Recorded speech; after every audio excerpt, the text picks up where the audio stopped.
Okay, I think we're streaming again. Bam. Okay. Alrighty. We're trying something. We're gonna let both Alex Hirsch and the creator of this game know that we're doing it. So why not? Let's try that. Yeah, this is the Grunkle Stan dating simulator. Yeah, well, it's not just Grunkle Stan. It is also, of course, Grunkle Ford. That's true. Yes. It's called Swooning Over Stans. It's available for free. But we're going to do it because you guys actually reached this milestone on Extra Life. So why not, right? Well, I guess I turned it into my mission for us to be doing a dating sim each time. A little bit. But you know what? Why not? It's been fun. There's some funny dating sims out there, as we know. Colonel Sanders. It's true. Dream Daddy. And now this. All right, let's do it.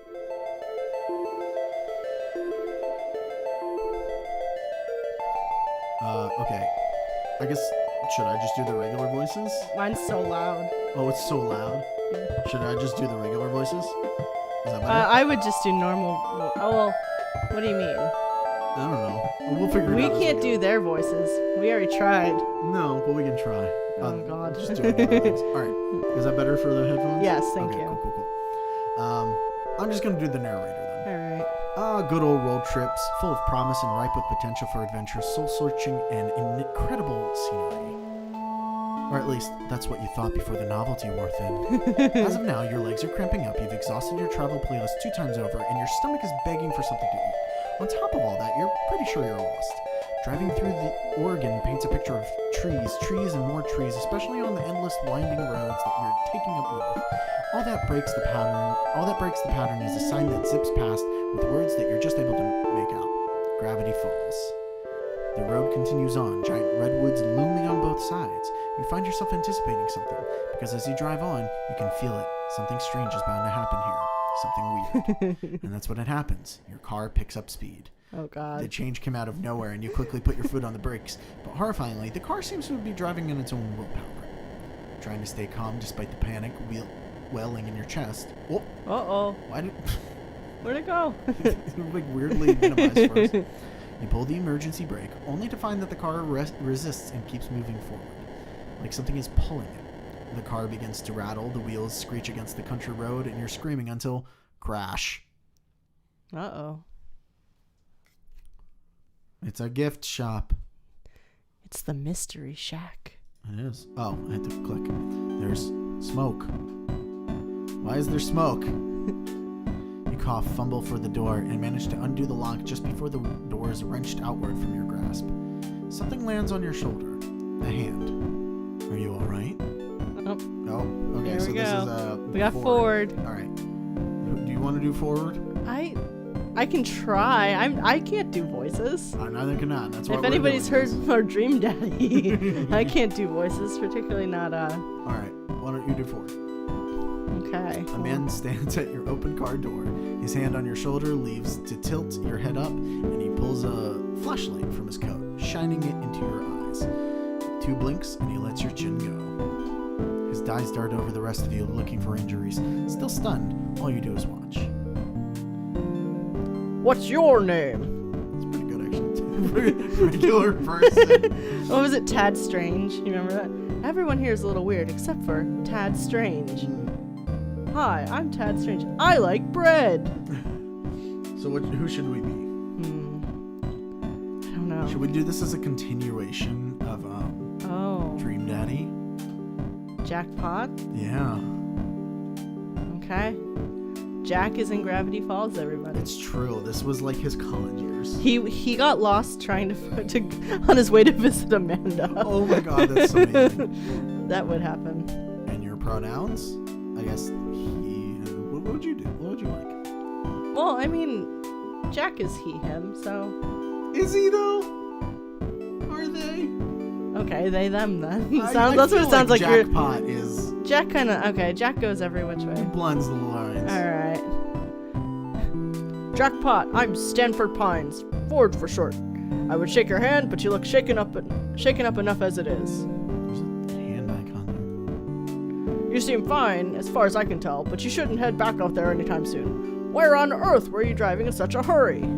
You open your mouth to explain when a voice calls from the inside the house. This is the other one. This is Stan, so... Poindexter, this better not be one of your experiments again. Had this place rebuilt too many times to... We're not good. No. The owner of the voice walks out of the house and stops slack-jawed at the side of your car and the side of, you're guessing, his house. Oh, he looks weird. You put on actual clothing. The only difference is his jacket and the color of his wife beater. I guess. And the fact that he's wearing pants. But he wears pants when he leaves the house sometimes. Sometimes. Most of the time it's just his boxers. I think the weirdest part is no hat.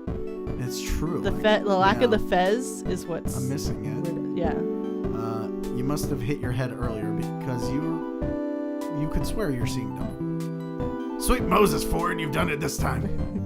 What? This had nothing to do with me. I was testing my magnet gun and... I feel like I need to... Hold on. I need to look up. What is Stan? Do you not... You don't remember? I don't remember his voice. I need a... Yeah. Education thing. It looks like a flag threw up on me. That's what problems. Not that bad. No, yours isn't that bad. Okay. All right. I did that. Oh, okay. It must have pulled this victim out of circumstance into the house. I suppose it's entirely my fault. I'm incredibly sorry. Reassure yourself. Cry. I don't know. I don't know. We reassure ourselves, right? Also, who are we gonna romance? I don't know. Well, I feel like we should do both. I mean, I think we should do both. But we'll see. Let's see how this goes. All right. Reassure yourself. Is that what you want? Why not? All right. I can't believe this. My car. I guess I'm jackpot too. All right. What's going on? Who are these men? Why did this have to happen to you? Everything's going to be fine. I'm gonna get through this. That's Stan. Oh. Hey, look, it's fine, all right? There's a dent in the hood from the shack's signage and a crack in the windshield that looks like an ominous triangle, but I'm sure she'll still run, right? Oh no! Well, that turned. What? Oh, you're right. What does that mean? Well, I think that's just saying. Wait, the symbol? What Well, turned? No, but like, it used to be a hand. Oh, that's because the hand is Ford's symbol. Oh, that's right. And then that's the symbol that was on the fez. Right. So that's just to tell you, I guess, who's talking. You try to start up the car. It sputters, but ultimately nothing happens. You feel like Put this crying. back to the. There we go. You feel like crying. Oh. Well, let's call a tow truck for this unfortunate soul here and forget. I'll take care of it. You're right. It is cheaper to tow it yourself. Sixer, get that magnet gun out again. No, Stanley, I'm going to fix this. What? You fix this mess? I figured out a few alien vehicles in my time. Are you kidding me? It'd take some sort of miracle to bring this baby back to life. And this miracle worker's on vacation. Stanley, a minute? Ford and Stanley turn away and you're left to your thoughts. You can anticipate a car accident like this in the middle of a road trip. You can take care of the car, but how are you going to get home? Oh God, they run buses out here, right? So you take a bus out of here and then... Ford clears his throat, shifting a little awkwardly in place. Seems like they've finished their talk. So, there are a few options. My brother Stanley here could drive you out to town to find a place to stay for the night, or you could stay the night here. We have some maps and information you can look at in the gift shop, and in the morning, we can help you with your car. What do you say? Just as you're about to answer, another high-pitched voice comes from inside the house. Grunkle Stan, picture this, a whole week of, oh my gosh!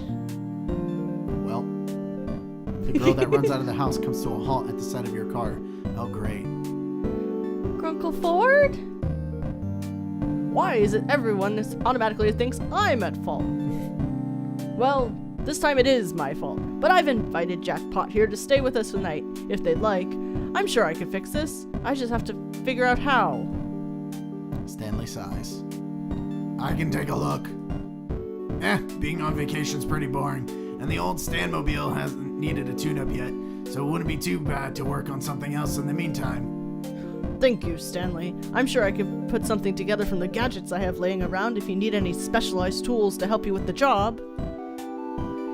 And let me introduce myself. I'm Mabel. You can ask me anything. I pretty much know everything there is to know about this place. Wait, hold on. I haven't even said anything yet. I appreciate your offer to let me stay. And to repair your car.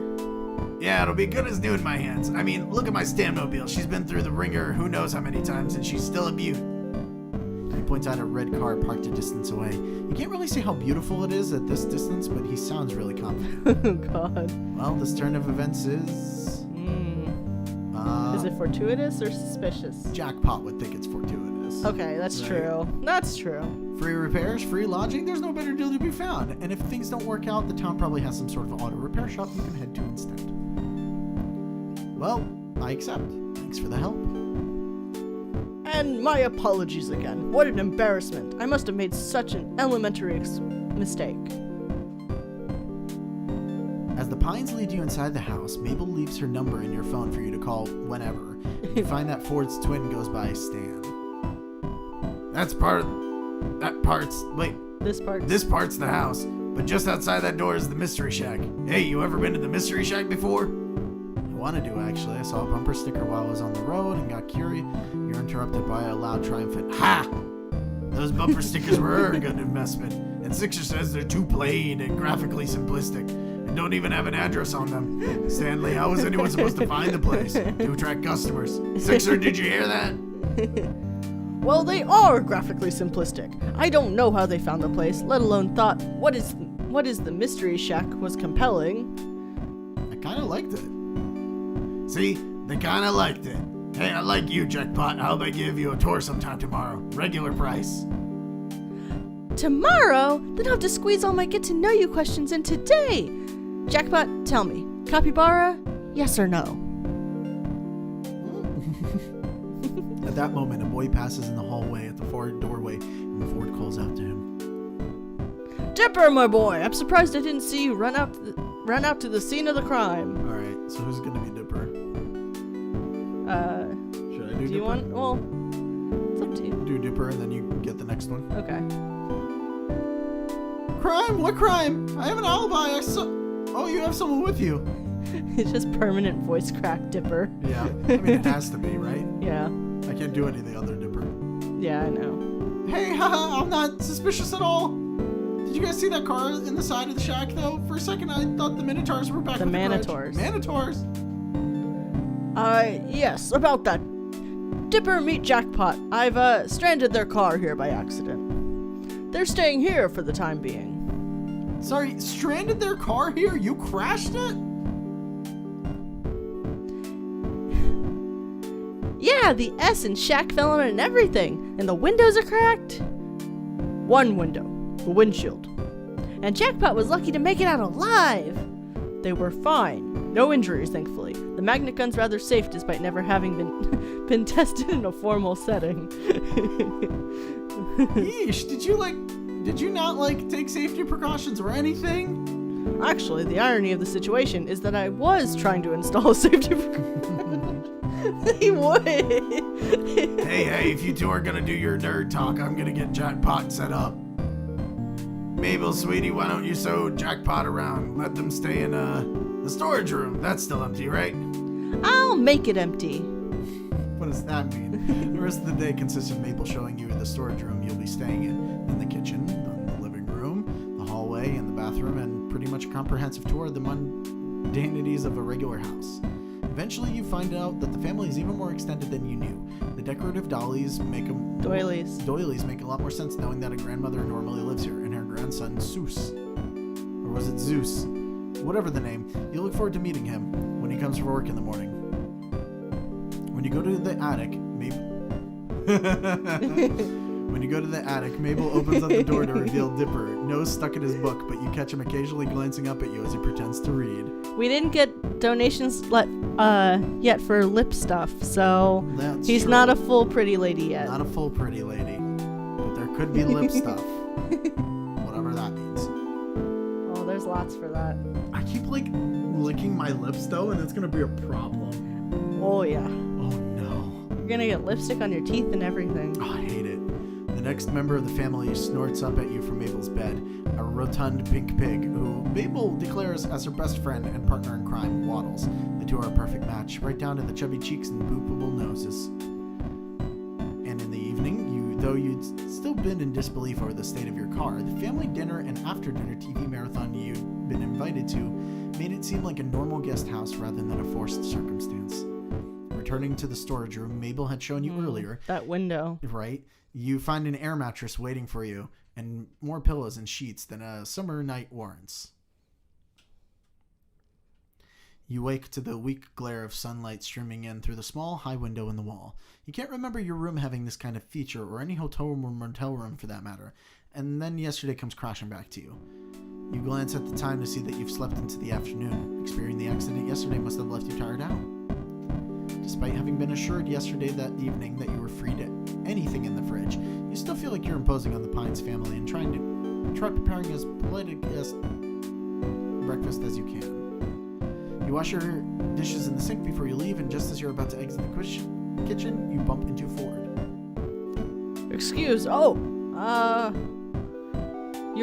Yes, from yesterday, of course. For a good solid moment, Ford regards you in awkward silence.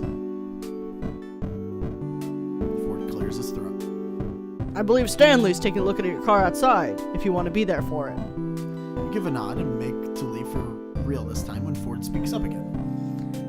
And jackpot, I'm sorry again for the accident. If I'd been smarter about, well, let's just say it's entirely my fault and you shouldn't worry about this at all. When it comes down to it, Stanley does have a knack for cars. I predict you'll be back on the road in a matter of weeks. Weeks. You can't keep the dismay off your face. You can't really bring yourself to try to either. What am I going to do with weeks? Ford, who had gone kind of uncomfortable and closed off when your face fell, recovers at the prospect of a question he can answer. Well, there's the town tour, of course. And the Mystery Shack. But if you ask me, all that pales in comparison to... Hold on, do you hear that? Ford turns to the kitchen doorway to investigate. Sounds like... The sound comes again, and this time you hear as well the squeal of a pig, followed by a pair of quick footsteps running down the stairs. Waddles tumbles past the open kitchen doorway, and Mabel comes into view soon after, a few sheets of paper clutched in hand. Ford steps quickly out of the kitchen, and you follow to the doorway, getting there just in time to see the apparent tug of war between Mabel and her pig over a saliva-covered sheet of paper. The paper rips, and after nearly toppling backward from her efforts, Mabel recovers, snatching up the scrap of ripped paper from Waddles' jaw and lifting both pieces up victoriously. Ha ha! Mabel wins again! Now I just gotta find Grunkle Ford! Ford, who had run forward with a hand held out to steady his energetic child when she'd been in danger of toppling over, now finds a number of crumpled sheets of paper shoved into his hands. Mabel tugs urgently at his coat. Grunkle Ford, you've gotta help me! Ford kneels down to face Mabel with a serious, though concerned, look. Slow down, Mabel, what's the matter?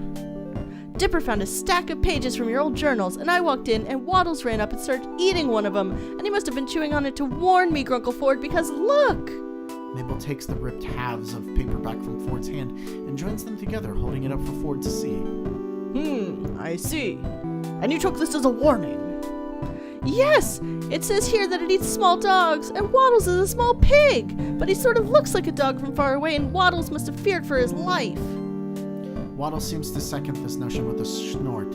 Or not, as it seems the pig is lounging adorably a short distance away in the hallway. I love Waddles. You can't imagine what this dangerous predator could be. Some kind of wolf, something bigger. You're suddenly not so keen on staying anymore. Remember the pterodactyl I told you about? Waddles was so scared that time. I can't let him leave my side. Pterodactyl? I suppose pigs are allowed in museums around here. How about I finish that repellent I never got around to completing? That'll keep Waddles safe from harm. Mabel's flops down on the floor in relief. Grunkle Ford, you are an actual lifesaver. Waddles, you have nothing to fear. Ford chuckles, lifting himself out of the kneel and standing back up. Oh, God. You okay? I don't know why. All right, I'll go get my recipe. Ford turns to leave, and you suddenly remember that with nothing better to do for the weeks you're going to be here, it wouldn't hurt to get to know Ford. He seems to know that there is what there is to do around town anyway, and you'll need that to not die of boredom in the first week. Or more pressingly, you could go check on your car and see what Stan's made out of it so far. You're not exactly eager to face seeing your car in the side of the house again, though. Okay, so I guess this is like the first choose which one you want. Well, it's very clear. Ford or Stan. So let's make a save right here. We have a lot of empty slots. Oh, there's automatic and there's quick saves. Okay, cool. I think we got to pick one and then we can do the other one. Yeah. And it seems okay. like Stan already likes us a little bit. Yeah. Okay. So, Ford's a little bit of a tough nut to crack, I think. Yeah. Okay. So we'll do Let's Stan, go to Stan first, and then we'll do the Ford. Okay. Okay. After Ford leaves, Mabel rolls away with her pig towards the living room, and you head out of the house in search of Stan. If you're doing Stan's voice then, because do you want me to just do Jack? Because there's going to be a lot of interaction between the two. Sure. Yeah. Okay. The Mystery Shack should only have 4 main signs, but you feel like you've made your rounds past 5 of them before finally seeing your absolute wreck of a car. You swear it looks even worse than it did when you crashed it. Stan stands before it, hands on his hips as he looks at the large wooden S that made its indent in the car's hood. How bad is it? Can't tell yet. Not till I get this letter off the hood. That S never did like to stay in place. Mystery hack, huh? Look, if you're gonna insult me... Oh, you were reading the sign. I'm fixing that later, alright? Just avert your eyes. Don't look at it. Obviously offer to help. Yeah. Guess we should fix it as soon as possible then. Sounds good to me. Give me a hand here, would you? Stan directs you to help him push the wooden S off the car. It stalls a little in its own dent, but with another firm shove and its ends meet the ground. Stan gives it another push with a grunt, and it tips, falling completely to the ground with a whoomp. Now that it's free of its burden, Stan lifts up the dented hood of the car and takes a look inside. He hums and huhs and rubs a hand over his chin in thought, walking over to his toolbox and grabbing a tool before walking back, still assessing the damage. Yeah, this one's gonna take a while. Unless you've got parts that need replacing. Not to mention she's not gonna look so hot after this. Not unless Ford's got the tech squirreled away somewhere that can smooth out these dents. The more he tells you of the situation, the more this all sinks in. You really are stuck here. Stan spots your worried frown. Hey, jackpot, right? Look, I know how this sounds, but with me on the job, you'll be all set and back on the road in no time. Think so? Kid, I know so. I've even got a plan to get those replacement parts of yours. Might not be able to clean up all these scuff marks after I'm done, but you'll run. And hey, so maybe you gotta stay a couple of days. So what? There are worse places to get stranded, believe me. In fact, I'd even say the Mystery Shack is the best place to get stranded. We got all tons of stuff for people just passing through. Merchandise, magic, mystery, any other M words, mayhem, you get the idea. Stan tosses the tool in his hand back in the toolbox, exchanging it for another. He works for a little while longer in your silence, metallic clinks and the occasional heavy breath, all that mixes in with the sounds of the outdoors. You stand by, awkward, uncomfortable, and a little useless. Can I help with anything? Know anything about cars? No? Stan straightens, cracks his back, and sets down a tool before leaning casually against the nearest load-bearing surface. He wipes his forehead, lets his hand fall to his waist, and gives you an assessing look. How about collages, tall tales, improv? Yeah, I think I can handle that. But what does that have to do with this? You gesture at your stranded car, held in limbo between life and death by nothing other than Stan Pine's car expertise and a little luck. Nothing, I was planning on having you help Zeus around the shack. A favor for a favor. What do you say? Well, it's more interesting than helping Ford with his pest problem. You accept. Alright, follow me. You follow Stan back into the Mystery Shack, passing by the showroom and getting a glimpse of an energetic figure leading a flock of tourists through a veritable sea of obviously fabricated oddities. You hear the words, and this is the... I guess I'll do it, because Okay. the next one is Zeus. So. Yes. And this is the 9th wonder of the world, right in the Mystery Shack. It's what makes this place world famous, dudes. It's actually really good, Zeus. Thank you. I've seen that show enough times. I should hopefully do at least one of the voices, Really okay? good. Stan notices your pace slowing as you listen and tosses an explanation back for you. That's Zeus. During operating hours, he's the Mystery Shack's one and only Mr. Mystery. I told him he didn't have to keep the shack running while he's on vacation, but the kid's got a passion for the role. You interested in this kind of stuff? I was thinking about going on a tour. Feels weird now that you're staying at a tourist trap, though, and you were kind of going to poke fun at the exhibits. Harder to do when you have to live around your tour guide. It's fine, really. Nah, I think I want to give you a tour of the place. You'll get one from the founder himself. You ever hear one of my plugs on the radio? You weren't really paying attention to the radio during the drive, just taking in the Oregon scenery. See the signs pointing to the place for over a mile down the road? Again, you were pretty preoccupied with the Oregon scenery, but you guess you did see some signs with question marks on them? That's some vague advertising. Just seeing what works. Bumper stickers, huh? Ha, still got one on Ford. Anyway, follow me, folks. Well, folk, get ready to be amazed. This developer knows the characters very well. They really do. Oh my gosh.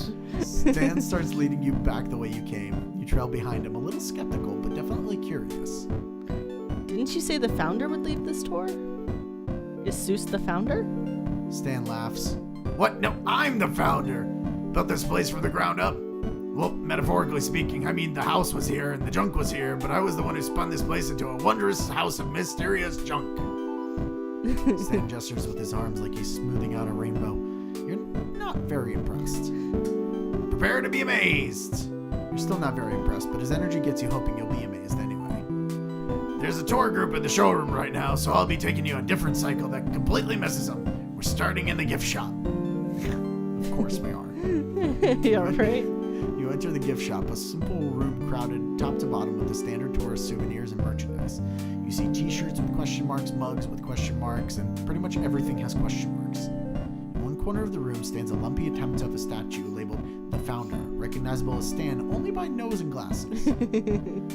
This room usually comes after I butter up the customers into buying things, but since you're staying a while, I'll have plenty of time to sell you stuff later. Take a look around. If you see an impulse buy, make it. Nothing like trusting your instincts. Oh my god. Okay. What do we look at first? Oh my god, the employee of every month. Alright, well, let's do that. Zeus has always been the hardest worker in the place. It was only natural to hand it over to him. Oh, okay. Pine tree hat? Sure. I guess we want to go backwards up here? Sure, why not? Alright. Dipper used to wear one of those. Zeus tells me they sold like hotcakes after Ford tossed his journals into the bottomless pit. Funny, those events have no correlation. Oh Journals? no. Bottomless pit? We'll have a chance to swing by the bottomless pit later. It's a prime spot on every tour because the troublemakers always accidentally trip in and I get to lead the tour without them for 20 minutes. I'm kidding. Should have seen the look on your face. He would do that. Wood. Pyramid of mugs. You can't actually take one out of the stack. I glued them together. Way back when. Secret business trick. And you're telling me because... No one will ever believe you. Then they'll try it, and the whole stack will fall to the floor. You notice that if you break it, you buy it sign on the wall. Jesus, this is really good. This is really good.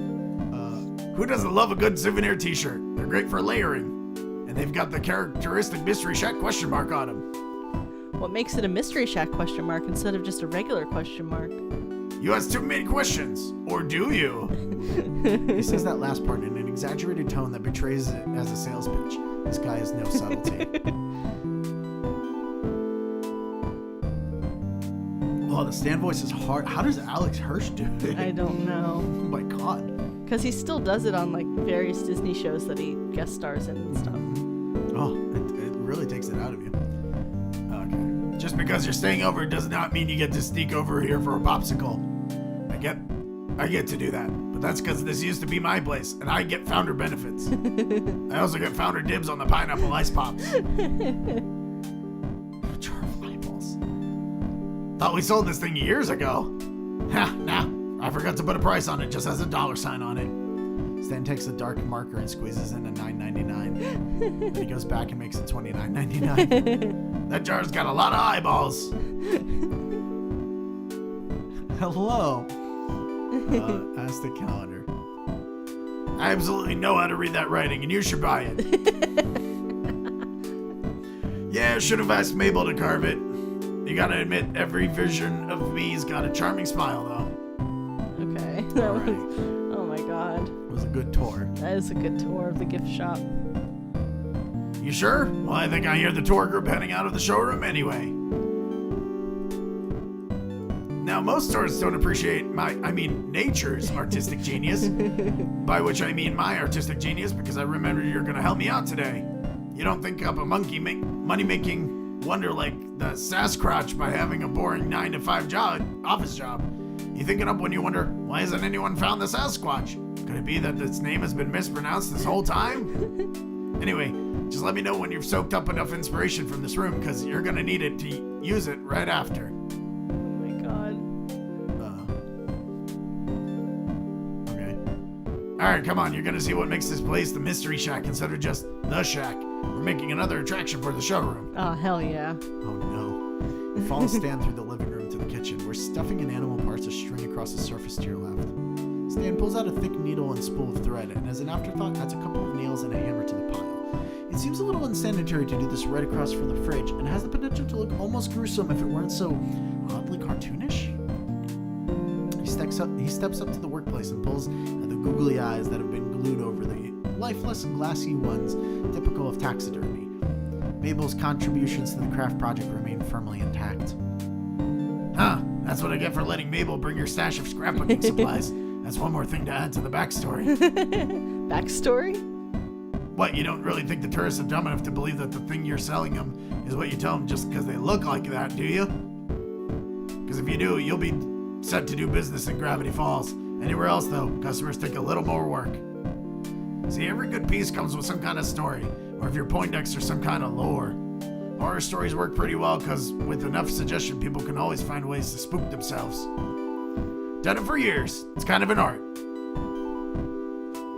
I wonder if the music's a little too loud. It seems like it is. Let me drop the music down a little. Okay. It's probably a little better, hopefully. Okay, there we go. Stan appears nonchalant, but you can see a quiet pride within him. Sounds hard. I think that's the way to We gotta appease to him. romance him. That's why I'm here, to make sure you do it right. You're still doing all the work, though. You said you've done this for years? Always had a knack for it, even when I was a kid. Sure, there was a little learning curve involved, but I've had a few unhappy customers over the years.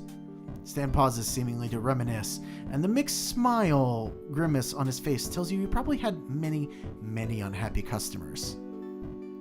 But mostly I've had a great run of business on telling lies. I mean stories. You're learning from a true master, kid. Ooh. Okay. This is tough. Maybe you play into his... Yeah, that's not a bad idea. Okay. Vision. Make money. What other vision do you need?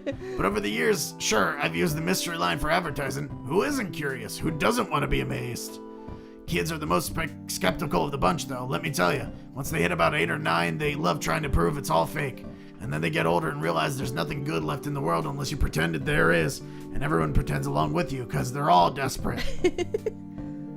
Oh, those are just questions. Oh, okay. Okay. So I guess the first one then. Okay. Why don't you run this place anymore? Stan's grin melts into something softer, maybe a little bittersweet. Why Does it keep twisting? I don't know. I'll just hold it. Oh. My brother wanted to drag me off on a trip with him. What? Couldn't say no, and I couldn't just close the place, so I left it all to Seuss. He practically grew up in this place, you know? Definitely wouldn't have entrusted it to Wendy. She's usually the cashier around here in the summer. It's weird having to explain all this to you. I keep thinking you already know all this. You work like you're still a part of this place. You can take a man out of the mystery shack, but you never take the mystery out of a man. Specifically me, which is why I'm back to work even though I don't have to. 30 years of the same routine will do that to you. Stan turns his attention back to the workspace, and you notice once more the daunting selection of items that lay upon the table. It's not the number, but the variety that makes you unsure of how you're going to craft something out of this. Yeah, I don't know what you're gonna do with this stuff. Surprise me. All right. right. Stan walks off to the side, you guess, to do some work of his own. You're glad he's not going to watch you the whole way through. Oh. Okay. I think You would appreciate the disparate parts, yeah, right?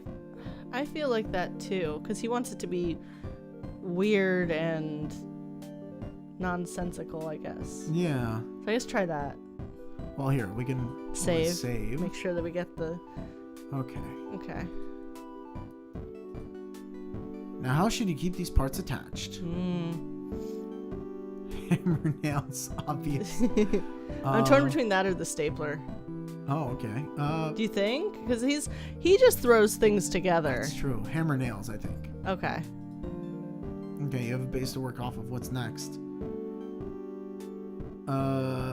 Hello. Hello. I guess color in some of the fur? Yeah, let's try that. Why not? Hey, Stan, I'm finished. Good enough. Stan picks up your disturbing creation gingerly. So what's the story here? Give it to me. Okay. How do you want to approach this? More fiction than facts? I think Or just have fun with it? just have fun with it. This is a fisquirkin, a fish, squirrel, chicken. Stan nods appraisingly. Sounds like you got the hang of this. Alright, this thing's as close to show ready as it'll get. Wait here a sec. Stan carries the showpiece out of the room. After a few moments, you hear his footsteps return, and he comes into the room with 2 cans of Pit Cola. Stan sets one down on the dining table, and its condensation starting to slow drip onto the table's surface. He waves you over to join him, and you slide into the seat across from him. Nothing like a cold one to finish up the day. Cheers! He picks up the can, gesturing towards you with it as he leans leisurely back in his chair, and you watch as he takes a sip. It's a nice looking sip, and now you're staring. Oh god, here we You go. pull over to your own can and pop it open. So, got any questions for me? I'm waiting for us to like choke on the pit in it or something. Right? Thank you for watching the Viscera videos. Talking Denza eased me into a new place. Might do the same for you. So, you got any questions for me? Alright, so I guess about Ford. It's the first one. we Well, could- okay, let's do him then first, just to make sure we don't lose it. Yeah. So tell me about yourself. Stan laughs nervously.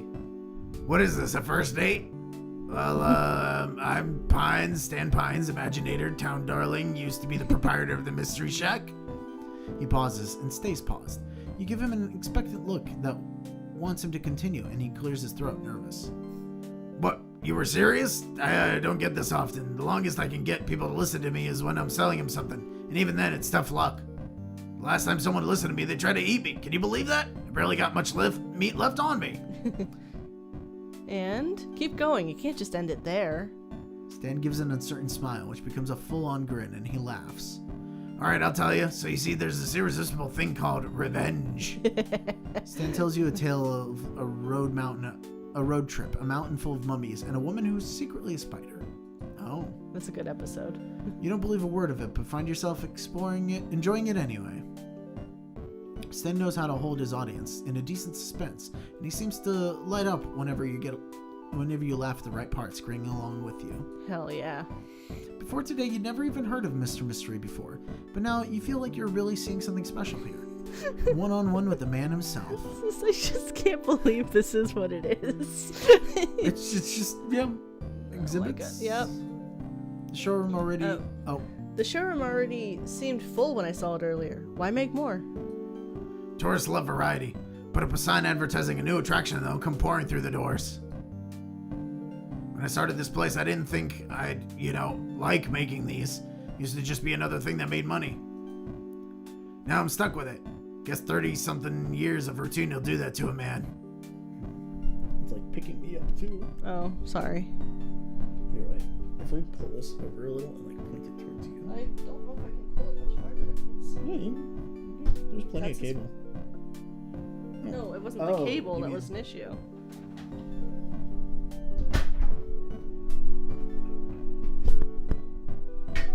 Aha. What the? Okay. Better? Yep. Let's see. Does that work? That actually works a little bit better. Okay. Now we have 2 mics in front of us. Okay. Now I'm stuck with it. Guess 30-something years of routine will do that to a man. Stan sounds gruff, but it's a fond gruffness. Sixer says keeping familiar habits helps too, so I've kept it up. I think I could sell some of these as art pieces. Oh. Oh. I think yes, right? Like, Yeah, I could play them up to buyers and sell them at even more ridiculous prices than I usually would. all right, so I guess we gotta ask about Ford now. Yeah. This is Swooning Over Stans, the Grunkle Stan dating simulator. Yeah, so it's a fan game about Gravity Falls, where you get to romance both of the Grunkles. Yes. So, All right, so about Ford, I guess. is Ford usually like that? You mean trying to fix what ain't broken and ending up making trouble? Nah, he was the good twin grown-up. You were the troublemaker. I can tell. Stan laughs. You have no idea. Ooh. Oh yeah, here we go. About his past. So you're really interested in me, huh? Or do you ask everyone these kind of questions? Ooh. I'm mainly interested in you. Alright, ever heard of smuggling pigs? Yes, the pug smuggling.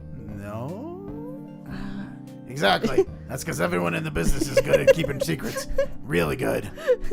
So why am I telling you now? I'm out of the business. I don't care. This absolutely isn't so that if the authorities question you, you'll give false information that leads them off my trail.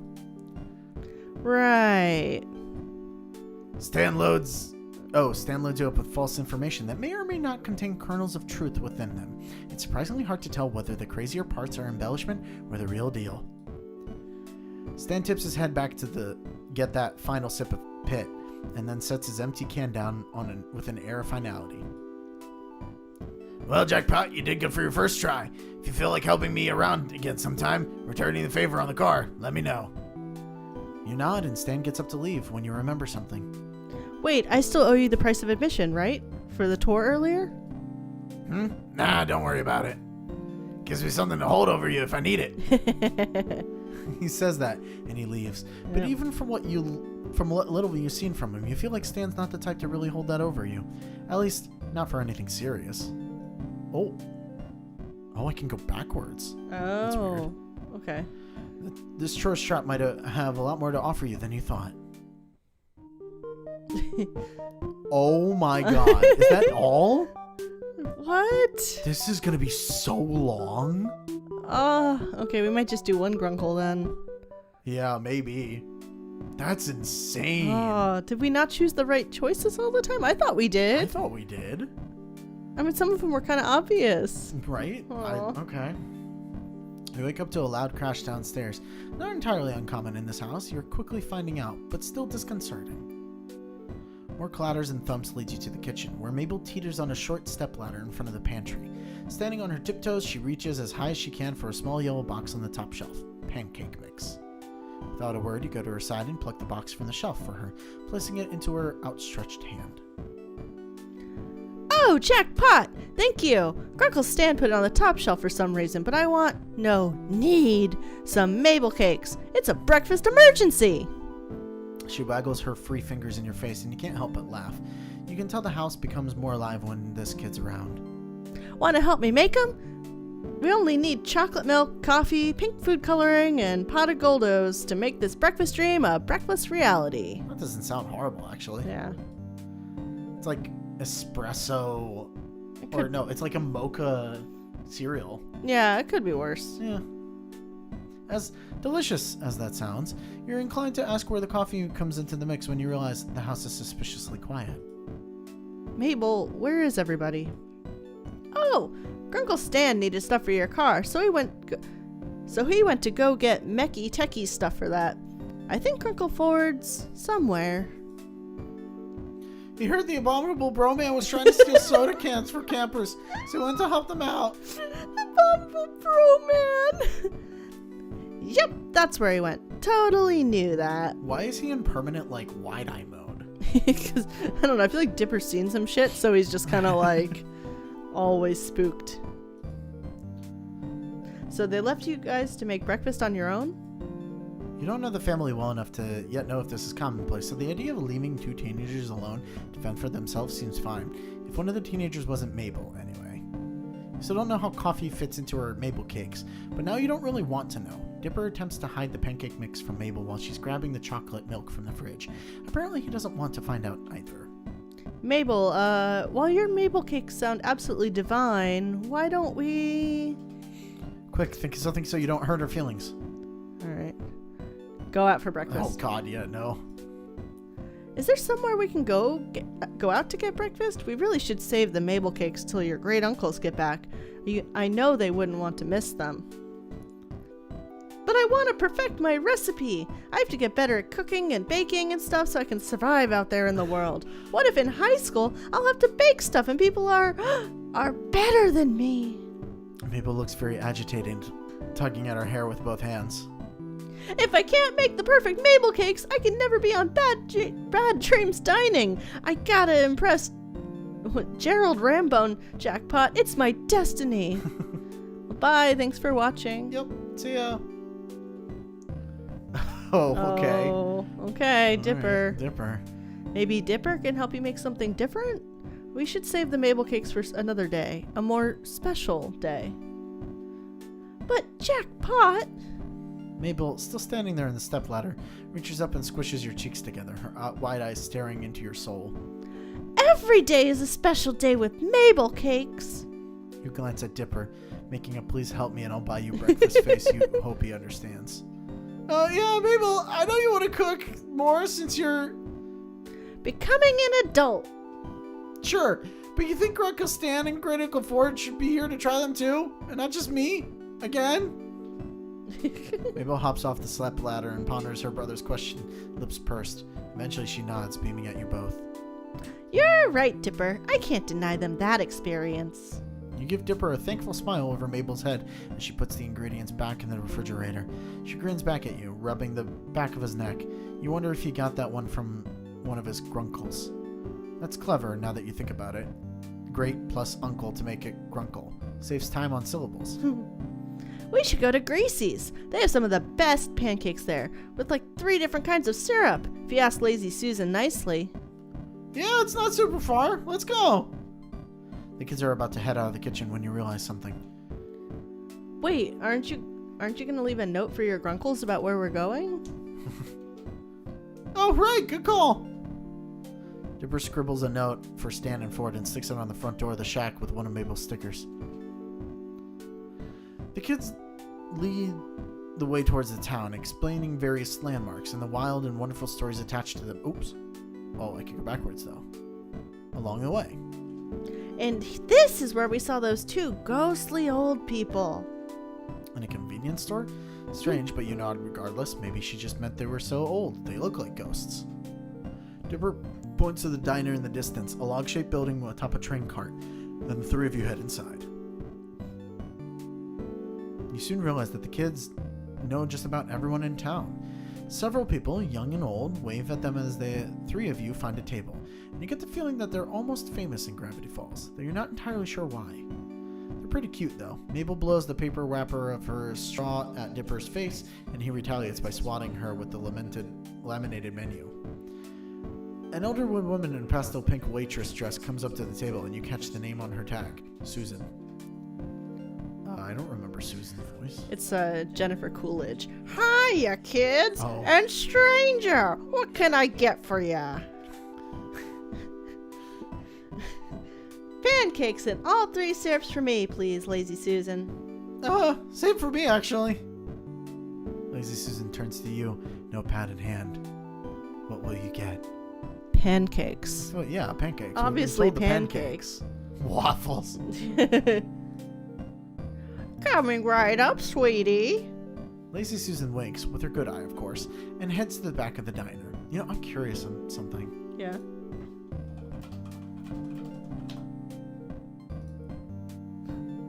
I'm very curious. Is it on here? Oh, no, it's not. Alright. Or maybe I should just type in. I'm gonna Google it real fast, yeah. Oops.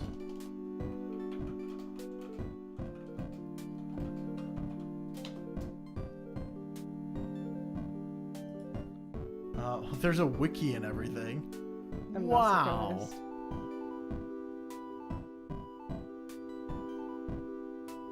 surprised. The creator response. Oh, he actually did it on a charity stream. That's fun.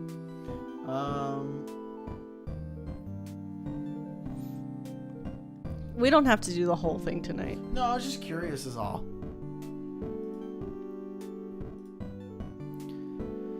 All right. The wait for your food to arrive feels longer here than most, mainly due to Mabel and Dipper using this time to interrogate you. At first, it's somewhat intimidating. You literally crashed into their house and started hanging out with their great uncles. They have lots of questions. Once the irrational feel of two 13-year-olds fades out, you recognize their interview for what it really is. They care for their uncles.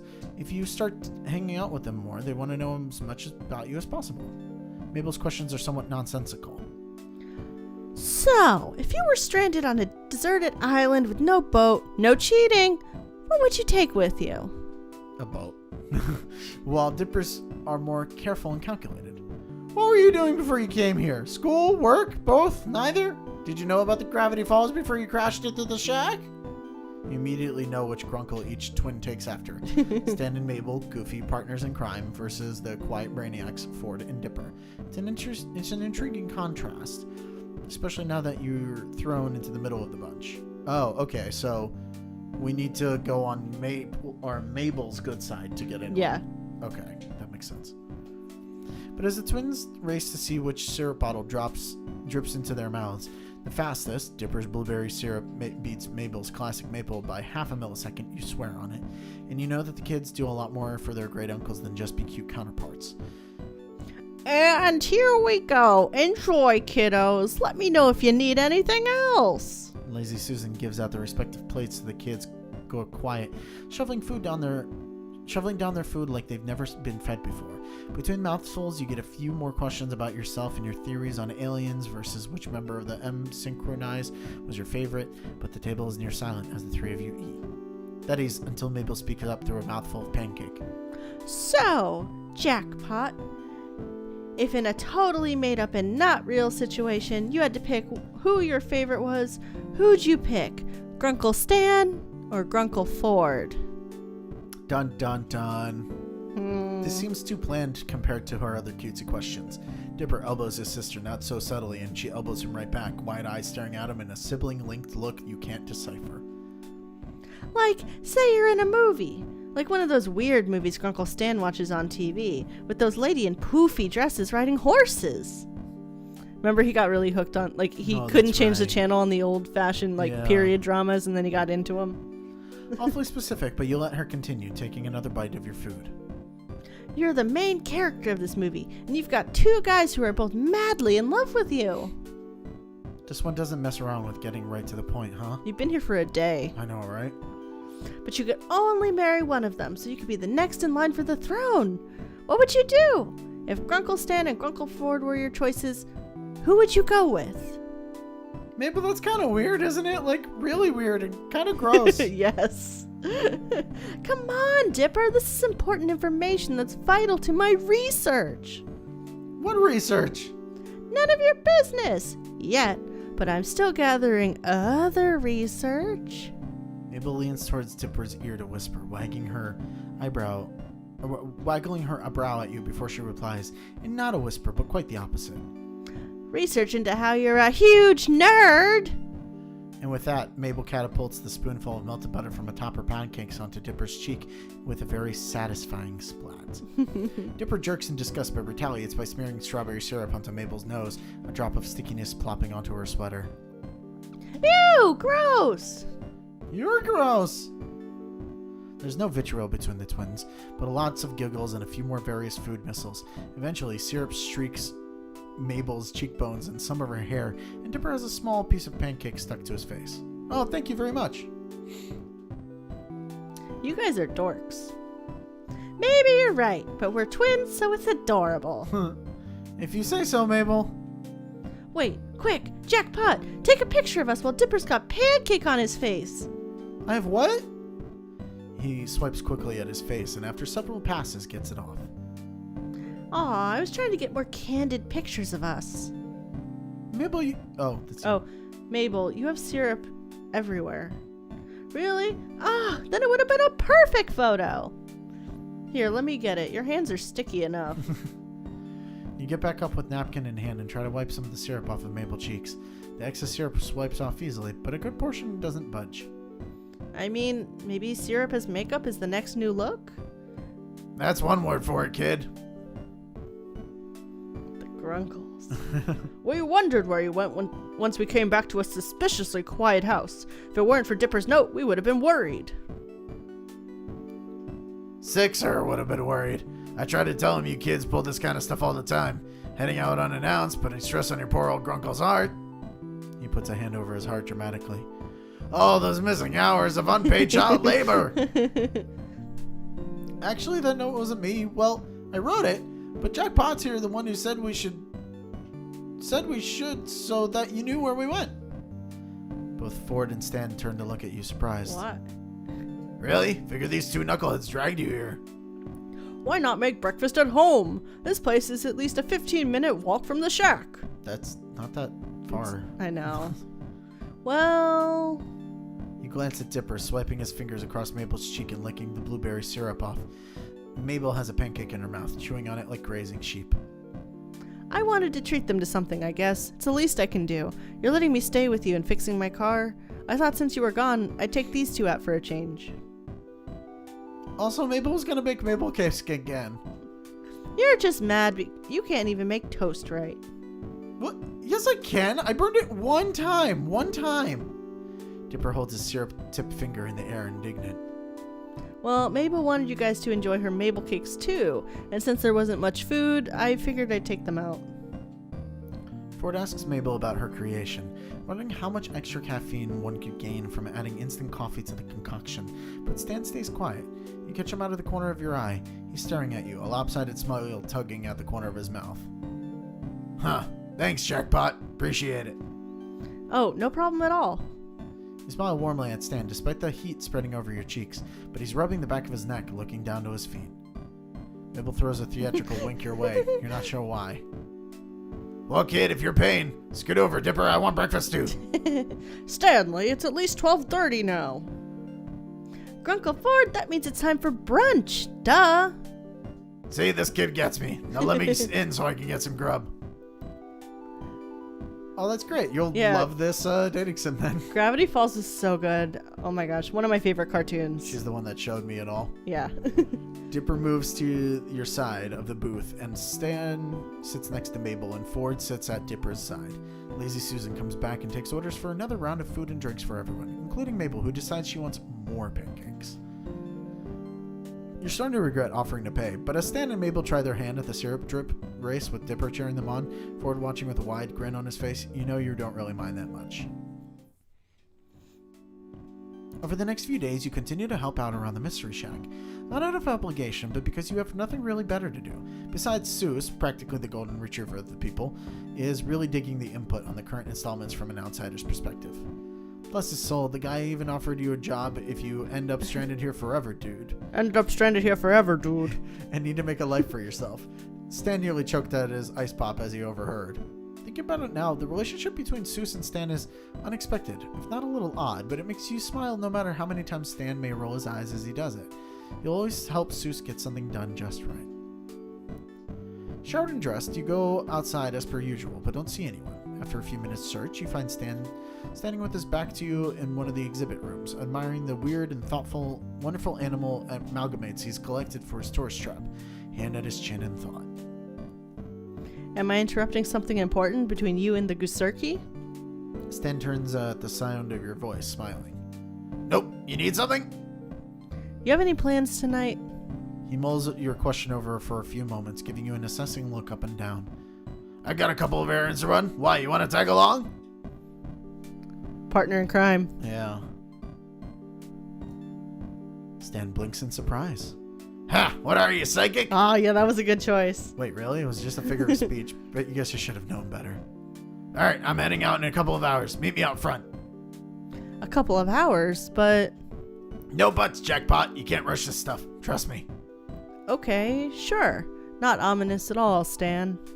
Yeah. Meet me out front if you think you can handle it. He turns to go, but stops for a second and then turns back. Oh, and wear black. Something you don't mind getting dirty. Oh no. Before you can ask why, he's gone into the depths of the shack. Oh, God. A couple of hours turns into a handful, which you pass by watching some TV with Mabel and Dipper and dozing off. You have no idea what kind of satellite they get out here, but the shows on now are some of the most bizarre programming you've ever seen. Are they watching Duck-tective? Maybe. Once you've had enough of waiting, you change into your darkest clothes and sit out on the front steps of the shack, watching as the sun starts to sink past the trees. It's cloudy and unusually warm for this time of day, but there's a nice breeze out. It's strange that these errands need to happen so late in the day. Considering the things you've gathered about his criminal past, however, maybe this is a typical weekday night for Stan.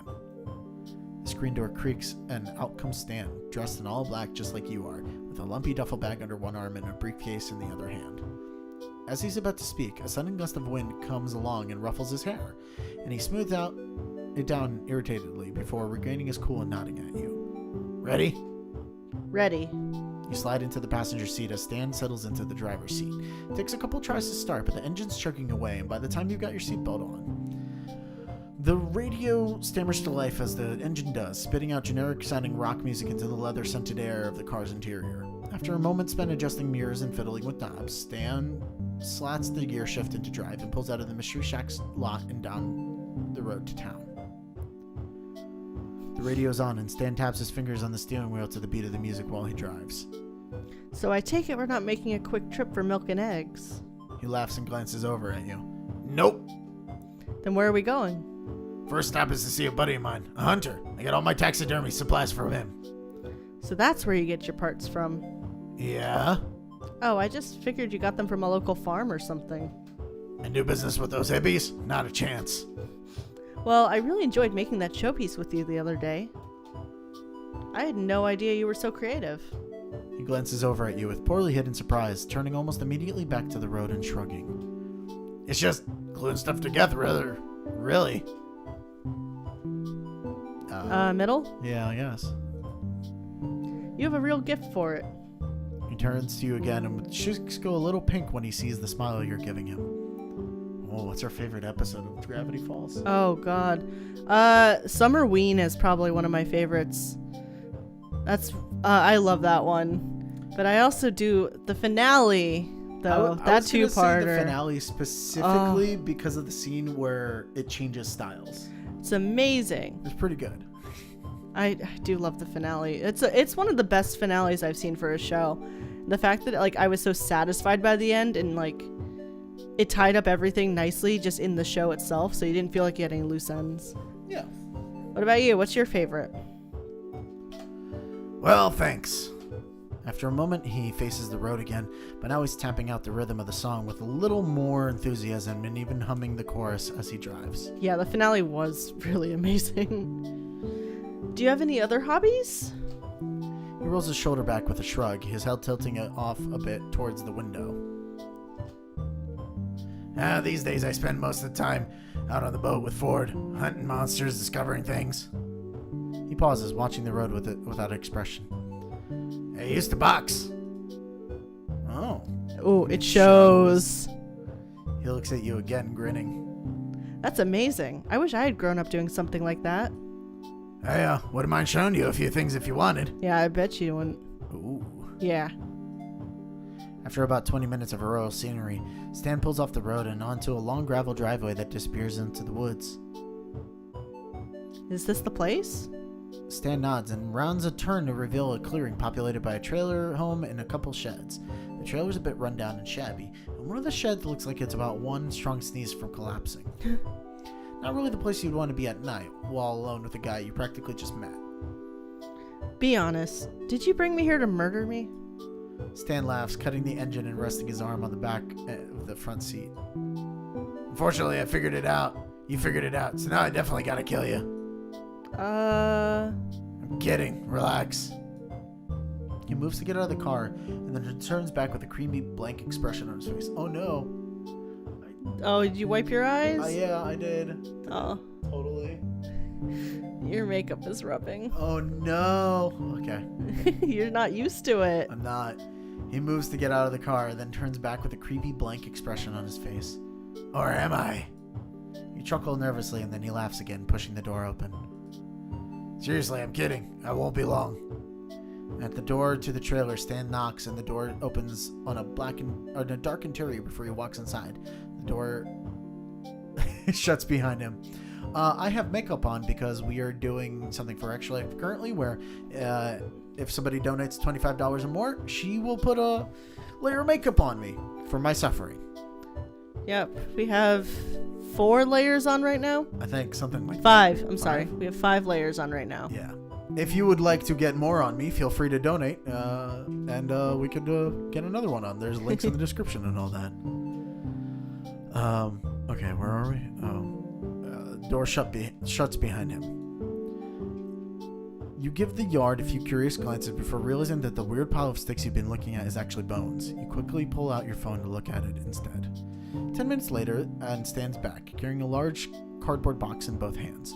You see him fumble with the handle at the rear left door for a moment before you reach back over the seat and pop it open for him. A peek inside the box reveals a few various shades of furry somethings and an animal skull you don't recognize. This doesn't seem like something worth busting out all of your darkest duds for. We aren't by any chance robbing a bank, are we? Because I would have brought gloves. Stan laughs. No, nothing like that. He starts the car up again, and you're back on the road. Somehow I'm not quite convinced. Well, who knows where the night's gonna take us? Could be legal, could be not. That a problem? Ooh. That's a good one. He'd appreciate that. Ha, you're right, kid. Stan takes the highway. The final minutes of the sunset's burnt orange and purple ahead of you, while the welcome sign for Gravity Falls disappears into the rearview mirror. We're leaving Gravity Falls. Huh. A new song comes on the radio, something bright and bouncy with lyrics about love, and his fingers get back to tapping. In the retreating light, you can see faded patches on the rim of the steering wheel, the color worn away from decades worth of his touch. The passenger seat you're sit in hasn't yet taken the shape of someone specific. Even after all this time, the springs still feel brand new. Meanwhile, the driver's side of the car stands settled easily into a seat, which fits him as well as a finely tailored jacket. You tuck your leg up under its mate, leaning back into the dark leather of the DeVille's interior, and watch cars pass and recede out the windshield. After a few minutes of music-backed silence, you feel like breaking it. Ooh. Ask about him? I guess, yeah. You from Oregon originally? Nah, I'm from out east, Jersey, a little town called Glass Shard Beach. Ah, yes. Name your town after something dangerous. That'll bring tourists in. You'd be surprised. What's it like? He shrugs. Well, why move out here? That's a long story. His voice is quiet, and he watches the road ahead with intense focus, but the expression doesn't last long before he brightens and smiles over at you. You don't want to hear it anyways. Ask about the car. Yeah. Oh, the Stanmobile here? Stan pats the dashboard affectionately, running his hand over the leather interior. I've had her since high school. Nice ride, ain't she?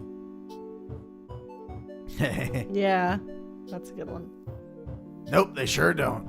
Oh, My phone. Dropped My your phone. phone? Yeah, it's falling. oh no. A Alright. joke. Oh. Hmm.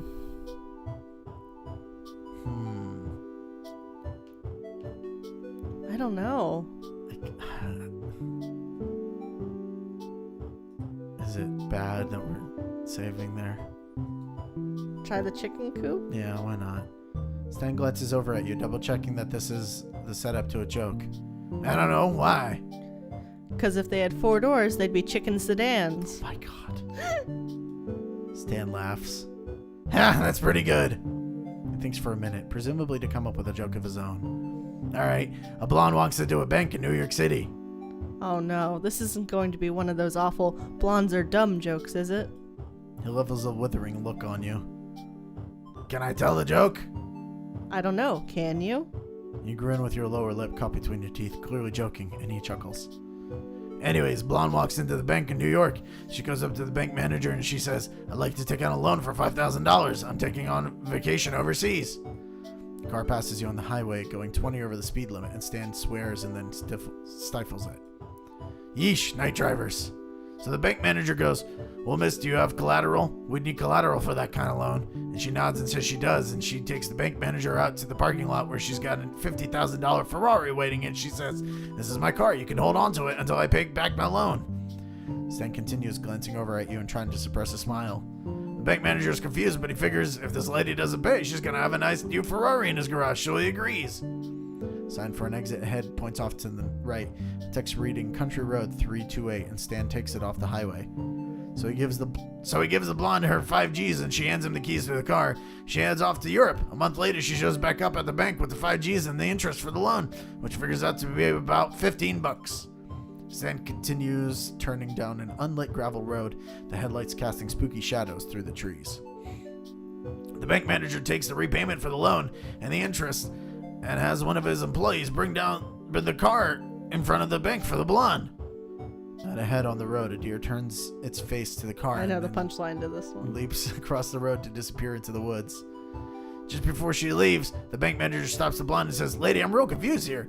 You're clearly loaded enough to afford this car and you paid back the loan and then some. Why take out a loan if you're so rich?" And the lady turns to him, runs a hand through her hair, and says, "Where else can I park my car in New York City for 2 weeks for only $15? Jesus. I know. It's pretty good. It's a good joke. It's really It's good. funny. It is. He bursts into wild laughter, and he laughs along with you. All right, I take it back. That was the best blonde joke I've ever heard in my life. It's pretty good. I love that joke. I think it's a good one. Just as you finish speaking, Stan pulls off to the side of the road and the engine dies. As you step out of the car, the unearthly silence of the woods envelops the two of you. Out in the woods ahead, you see a single bright light. Is this the place? Just about. You follow him back towards the trunk, which he opens quietly and slowly, frowning as it squeaks. What are we doing here? You, might not guess by looking at me, but I got a thing." Two of you stare at each other for a Excuse moment, me? and he looks a little nervous. For art. Oh, middle. Word that. Oh, that's good, yeah. He brightens, smiling in the dim haze of the trunk light. Well, this jump up this hill here has one by this artist, Gustav Gloning. Snuck it from right out under me at an auction. I've been trying to buy it off him for years, but the jerk won't sell no matter how much I offer him. And trust me, you meet this guy, you know he's out of spite. So we're stealing it. You got it, kid. Oh, okay.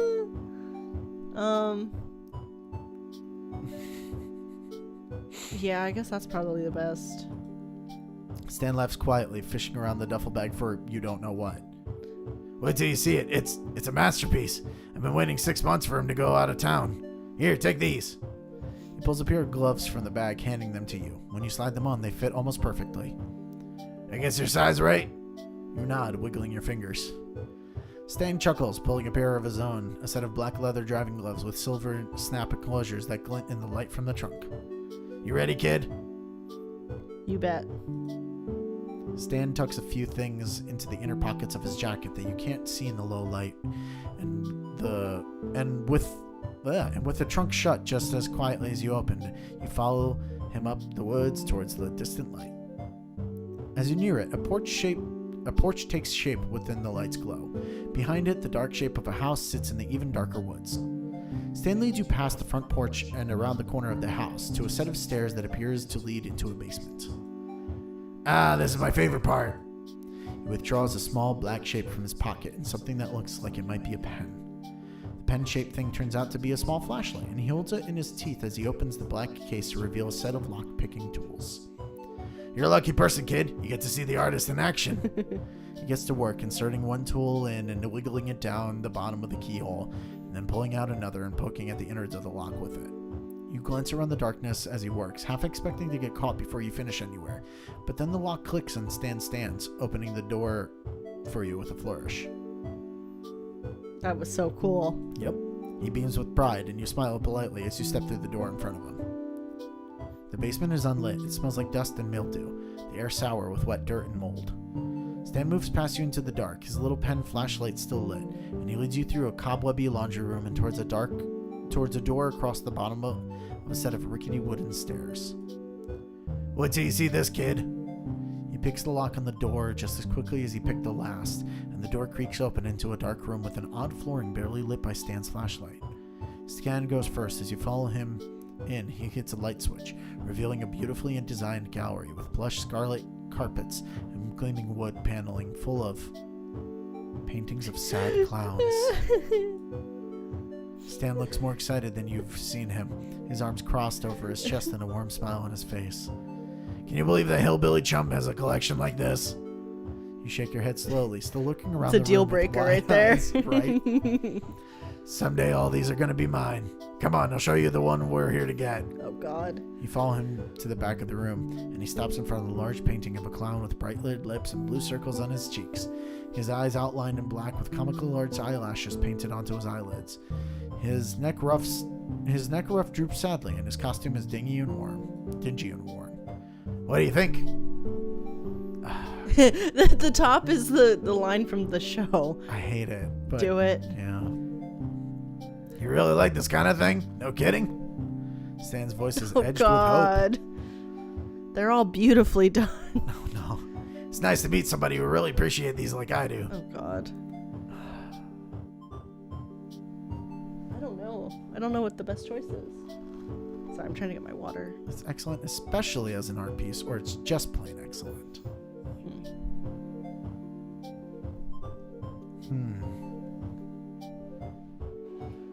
I guess especially as an art piece? Because he really likes art too. Yeah. Well, why not? This is a masterpiece. The way the artist has captured his pain, the way the framing makes him look small and pitiful even though he takes up most of the canvas. The juxtaposition of the inherent joy of clowning and the anguish this man clearly feels is what makes this kind of painting really special. I don't know if that was the... Well, let's get this thing off the wall and out of here. We got nothing from that. As he works to get the clowning down off the wall, Yeah. you wonder the room... I you knew wonder that's where it the was room gonna go. looking When he at the said other the paintings. clowning painting, I'm like, oh no. As you look over a portrait of a mime with dirt on his white and black striped shirt, you suddenly grabbed by your shoulders. Boo? I don't know who this is supposed to be, so... Ah! You scream, eyes shut in fear as you throw a weak karate chop at the source of the noise, making unimpressive contact with something solid and muscular. After a moment's panic, you squeeze whatever the thing is Oh, with your hands and no. open your eyes, finding Huh? Was that supposed to hurt me? Oh no. Stan's arm and shoulder. Squeeze. Squeeze is muscular. Yeah. Boy, he's really packing some heat in there. We've seen him Wow. in various states of undress in the He's show. not. No, he's not. I would believe Ford was. Ford seems to be built, but don't know about that either. He laughs, apparently very pleased with himself for scaring the absolute life out of you. You need those boxing tips even more than I thought. You couldn't defend yourself from a fly with moves like that. You laugh shakily, and then you realize you're still feeling up Stan's arm. sorry about that. No, you're not. You pull your hands away a bit too fast, and he chuckles, blushing all the way up to his ears. No problem, kid. He clears his throat, and the silence between you begins to grow awkward before it's interrupted. Upstairs, in what was supposed to be an empty house, you hear footsteps crossing towards the door to the basement. Stan apparently hears them too, a sudden series of expressions crossing his face from shock to confusion Oh to god, terror, is this old man McGuckets? and finally setting on indignation. He quickly takes you by the arm, whispering harshly in your ear as he drags you towards the entrance of the clown room. As soon as he comes in here, shut the door and I'll shove these boxes in front. You nod, just as a line of light from the top of the stairs blooms into a wide swath. You and Stan duck behind a wall near the door to the freedom, one corner of the stolen painting poking you uncomfortably in the ribs. I don't know who it is. Who's down now? I don't know. Slippered feet come down the wooden steps ahead of you, and their owner notices the light on. He holds something long and gun-shaped out in front of himself. Pines, if that's you, I swear to God, I'm gonna shoot you this time. Gun-shaped? Gun-shaped? Gun? Gun! Stan nudges you, jabbing a thumb towards the door leading outside, and jerks his head towards it. You take a step out from behind the wall, take Stan's hand in your own, and pull him into a jog and then a run. The two of you scrambling up the concrete steps out into the cool night air as a voice shouts wares behind you. Stan kicks the door shut on his way out, and there's a startled yelp behind you as he makes contact with the owner of the house. There's more swearing, but you lose it behind you as you run, flashlight in one hand and Stan's hand in the other. And when you reach the tree line, you part and maneuver your way through the bushes and brambles, Stan crashing through them behind you. As you run, a deafening gunshot goes off behind you, and you realize you're being chased. Holy smokes, run for it, Jackpot! The noises get closer, close enough that you can hear your pursuer swearing continuing loudly. You slow a bit, flashing your light behind you and raising the beam to find the distinct but visibly enraged face of a man with a rifle in his hands. Acting on pure instinct, you fling the flashlight in the direction of the angry man and take off running again. Oh my god. After a moment, the man cries out, the sounds of pursuit fade, and with one final cry. Damn you, Punch! I wonder who that was. I don't know. Stan cackles. Sounds like you hit him. You reach the Stanmobile first, sliding into the passenger seat as Stan slips his new clowning into the back seat before joining you in front, both of you panting and huffing. Stan hurriedly starts the engine and pulls off. My god. At the next driveway, he does the fastest three-point turn you've ever seen in your life, and then peels off down the gravel road and screeches out onto a highway. Stan's quiet for a second before letting loose into wild, triumphant laughter. I thought he was gonna catch me that time for sure. Did it make? Oh, I wonder if it's Lil Gideon's dad. Because he had the original clown picture that Stan stole. Oh, yeah, maybe. Did a man just shoot at us? Stan nods, still chuckling and apparently pretty pleased he didn't get hit. He lets out a long, loud sigh. His white-knuckled hands at 10 and 2 on the steering wheel. No, they're not. One's on the door. That was... Holy moly, you okay, Jackpot? I Yeah, I think guess. one's pretty safe. Yeah. He pulls back onto the highway, back in the direction you came from, and you lapse into comfortable silence. After a while, he starts humming along with the radio, and knowing the song this time, you hum along with him.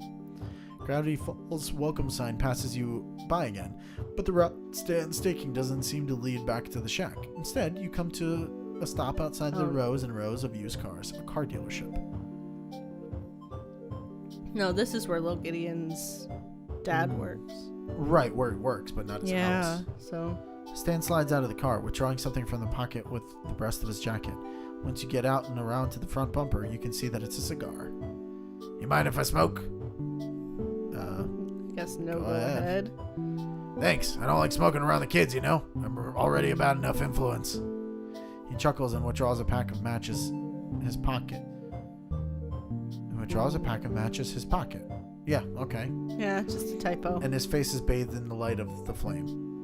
But from your place a ways down the road, Stan surveys the lot, eyes sweeping back and forth until they land on what looks to be a fuse box under the dark overhang of the roof on the far side of the dealership. What are we getting? New drive belt, some spark plugs, a couple of other things I can't remember the name of, and aren't worth explaining. It won't take all night though, right?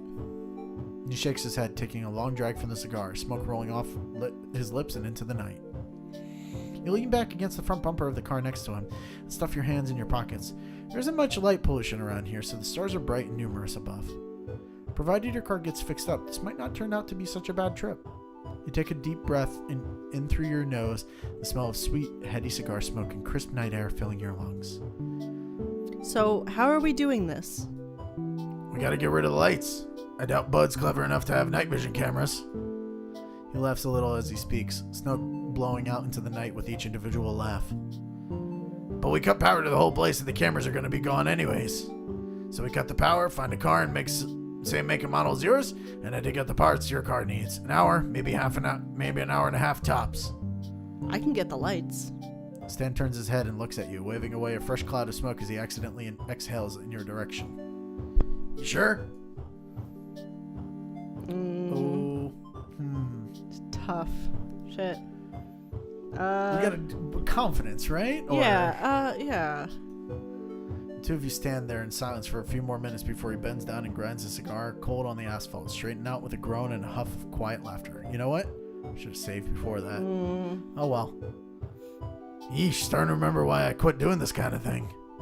Sure you're alright with this, kid? You know, robbing the place? You don't think I can do it?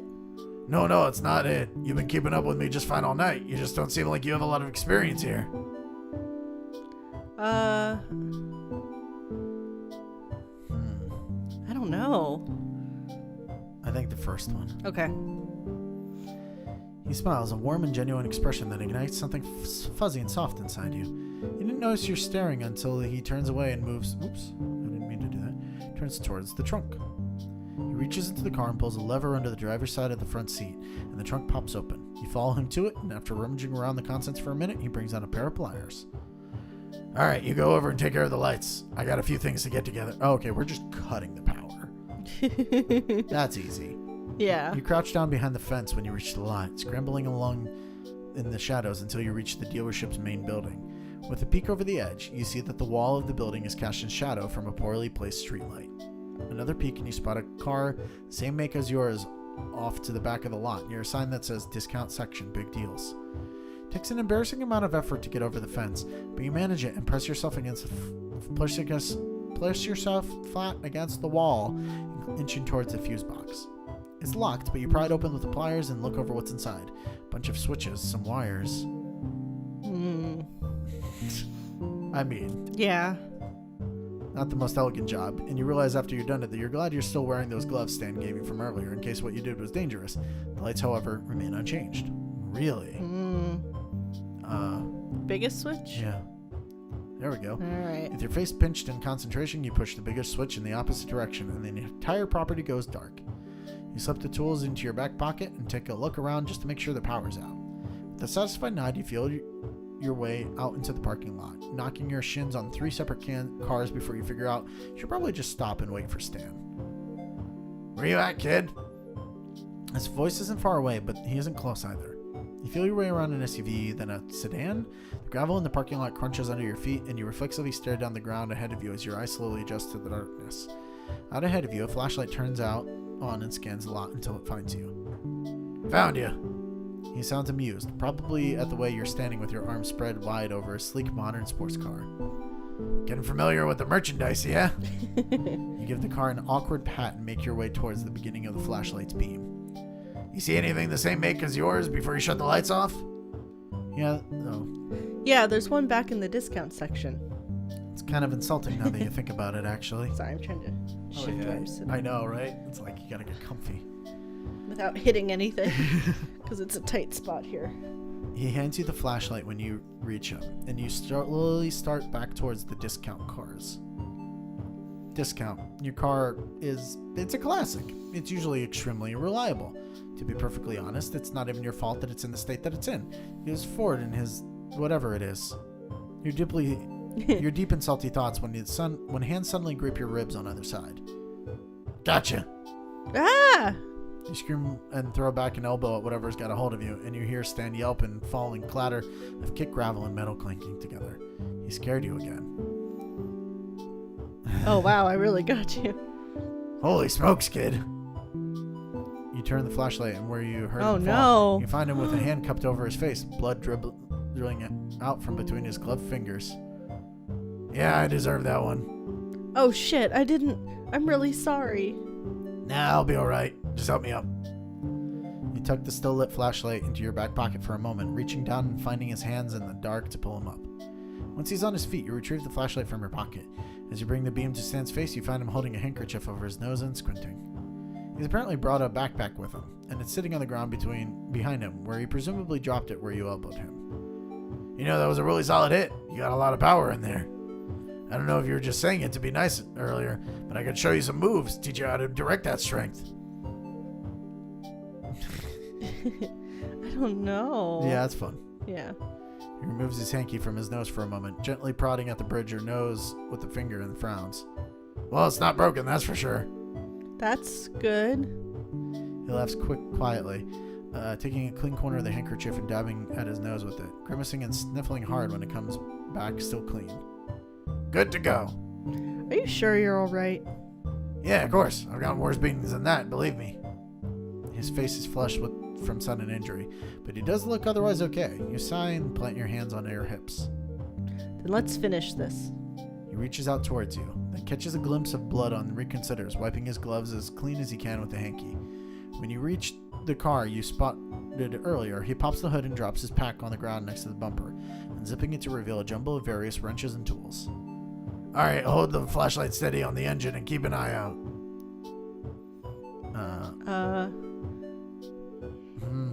I think we need to keep lookout. Yeah, well, yeah, Because I don't want to stop. Like, I don't want to ruin any of this. that's true.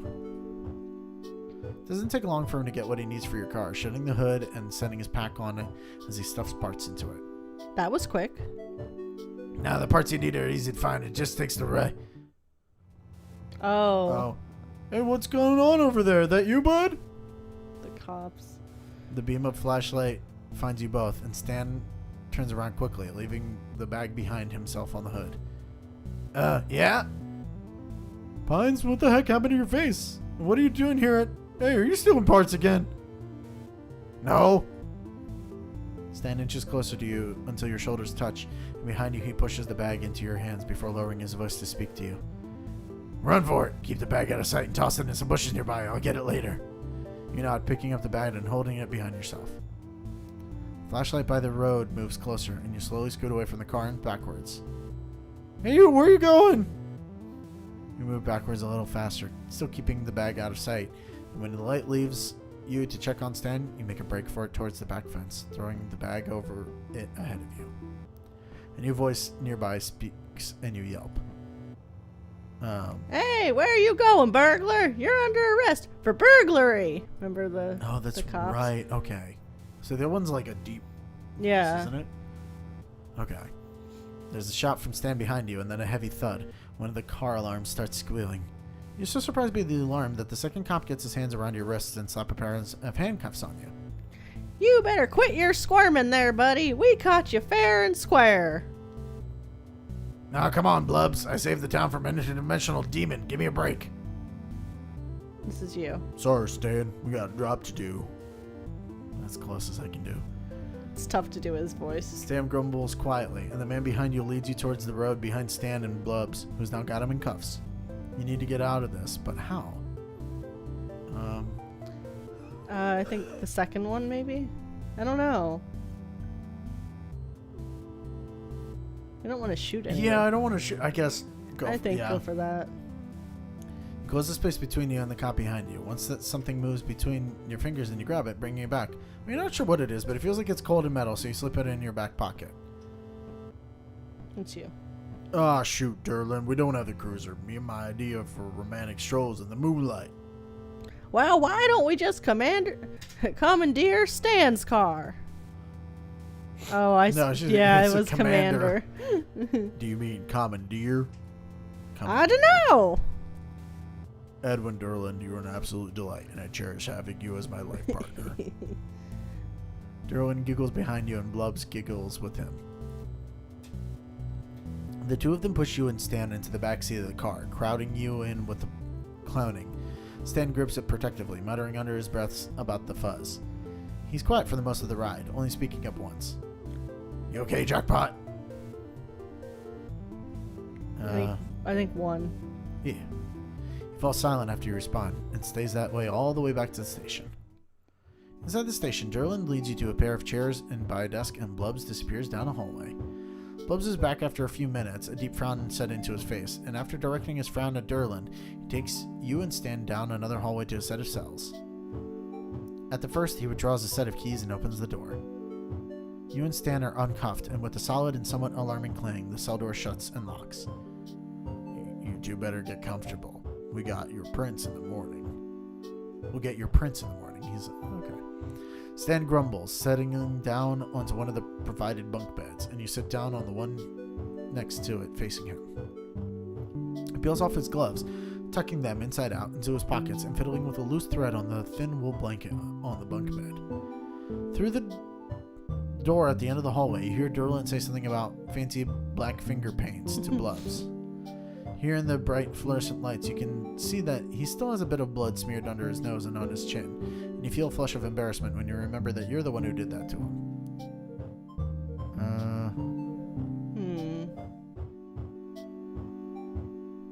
This one? Either that or the second. But this is tough. Yeah, I guess. How are we gonna get out of here? Stan shrugs, crossing his arms over his chest and flopping back onto the mattress. Don't think we can, kid. I'll see if I can convince them that you got hypnotized or something into coming along with me. Keep you out of trouble. Listen, if you're going down for this, then so am I. He laughs quietly, propping himself up on his elbows. Oh. Alright. Well, you have to get something. Yeah, I'm trying to think what the next...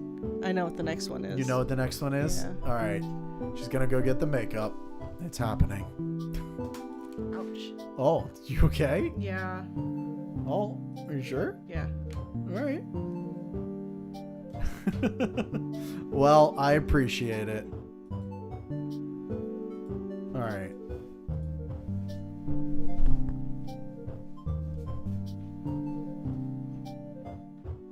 All right, she'll be back in just a little bit.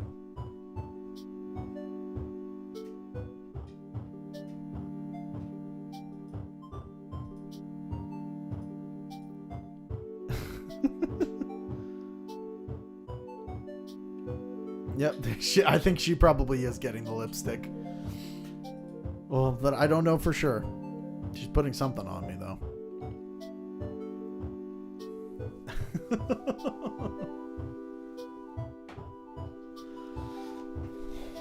I'm so worried, though. Not worried, but like, I've been like touching my lips a lot tonight. I don't know why. They're very dry today.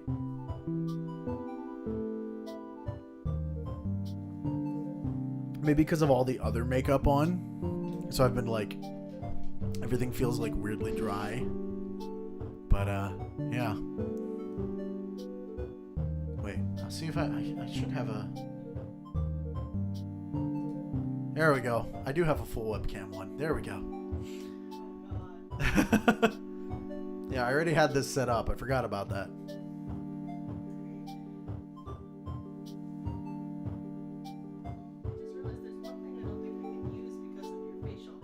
What? What? No. I guess just do the stick. Oh, she has options. Did I like rub the foundation off my nose?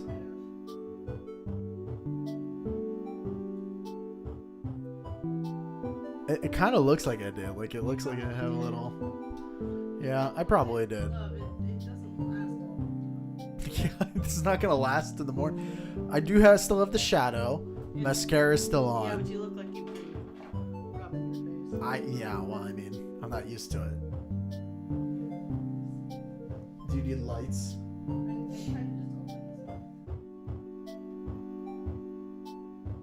will need light for you.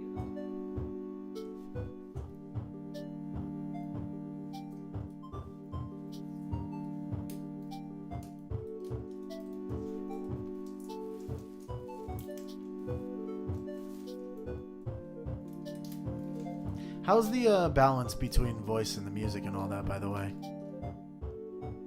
It's probably okay, hopefully. What do you mean, oh god? Oh no. Alright, I need to light up. Alright.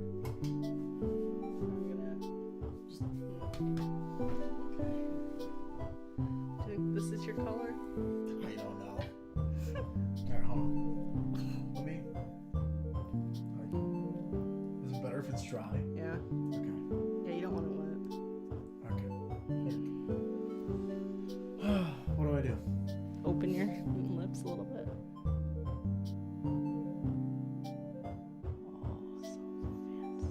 Oh, so fancy. So sparkly and fancy. You hate it? I feel like I should just do your bottom lip. Bottom is done. Top. Time for top. Your facial hair is a little bit of a problem, but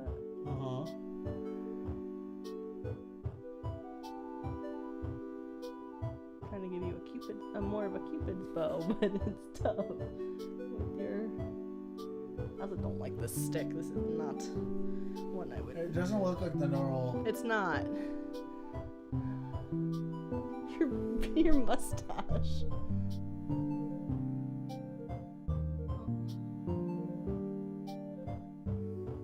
Okay. You know what I need you to do? Uh-huh. Go. Do that. You gotta go. You can't see the sparkle. Like that? Yeah. Oh, so beautiful. Oh, I hate it. Oh, You look. I hate this so much. It's like if you're eating something really chocolatey or something like that, and it's just like stuck on your lips. I like the color of that. Oh, I hate this so much. Oh, this is the worst. Is it all my teeth? No, not yet. Oh, not yet. You're good. not used to things. I hate this. It's not as bad if my lips are closed, but I have to talk because this is oh no. It still has some sparkle that you can see though. Yeah, that's What? that's what I want, the sparkle. All right, let's just keep going. I'm so afraid of it getting on my teeth now. Oh, you'll be fine. You're like, women deal with this all the time. It's not a big deal.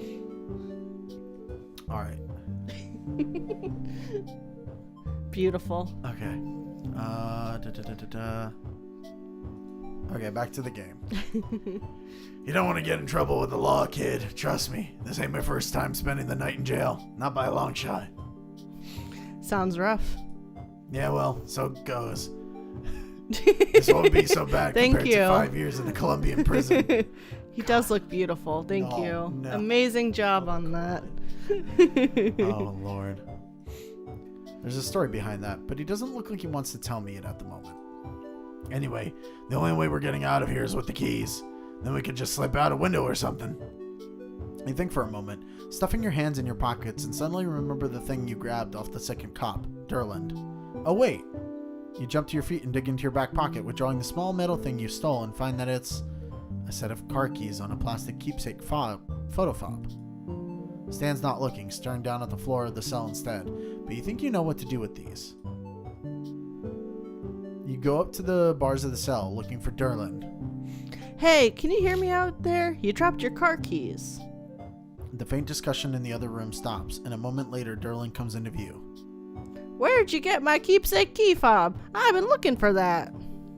You hold it through the bars with both hands. As he reaches for his key fob, you reach out to his belt with your right hand and unclip the ring of keys from his belt. He doesn't notice. Durland thanks you for returning his key fob and gives both of you and Stan a scrutinizing stare before heading back down the hallway and through the door. You hold the keys out in front of yourself and jingle them triumphantly. Look what I got off Durland. Stan stares at your hand in disbelief, then at you, then at the keys, and then back at you again before laughing incredulously.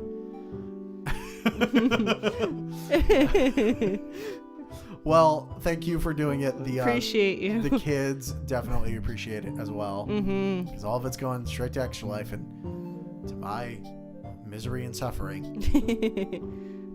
It's suffering for a good cause. It is suffering for a good cause. It's so weird to see you in the. In the thing? Yeah. Yeah. With the makeup. Yeah, trust me. It's weird for me too. You're beautiful. Stan stares at your hand in disbelief, and then at you, and then at the keys, and then back at you again before laughing incredulously. Are you sure you don't have experience with this kind of thing? Stan takes the keys from you, looking over them in his palm. He smiles up at you, then looks down at the keys and covers his mouth with his hand, dragging it down over his chin. I can't believe I've been shown up by a tourist. Well, get used to it, buddy, because I've got skills.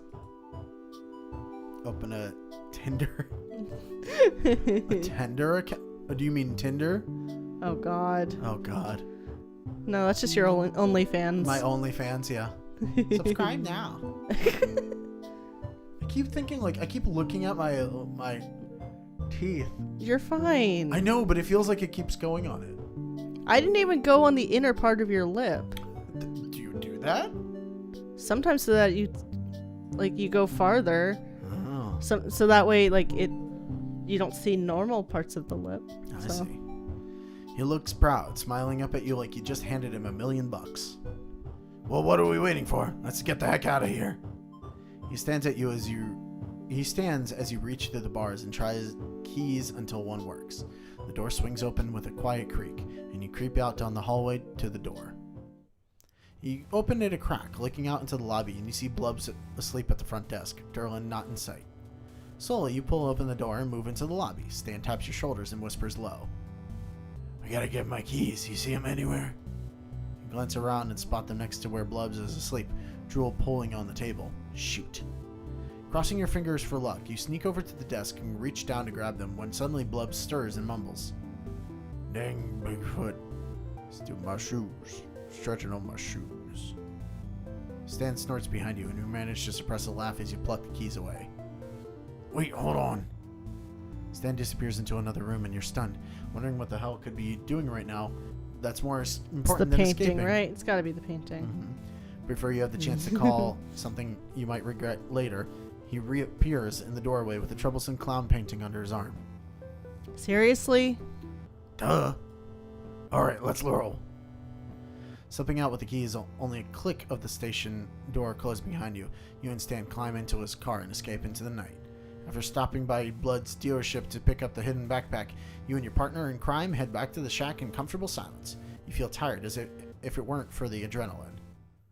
You carry the backpack inside while Stan brings in the clowning and the briefcase, setting both on the kitchen table. Oh, thanks. Friday. I'd call that a successful night. Even though we got arrested, so would I. And fun too. You grin over at him and realize in the bright kitchen light that he's still got blood on his face. How do you keep forgetting? You're the one who elbowed him, after all. You've got... Well, come here. You pull one of the chairs out from under the table, gesturing for him to sit down. Okay. All right. He looks a little wary, but obeys, the chair's ancient metal frame creaking under his weight. You grab a couple of paper towels, turning on the faucet in the sink and wetting them. Clean them up, right? Yeah, obviously. Mentally steadying yourself, you hold the side of his face and neck in your hand. With gentle pressure, you guide his head to tilt back until he's lit up fully by the overhead light. You can feel him blush under your hand, his skin heating up, and he seems too surprised to protest or even speak.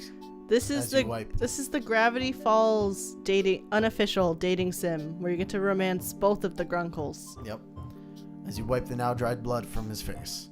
He's quiet while you work, watching you with warm brown eyes rimmed by dark lashes.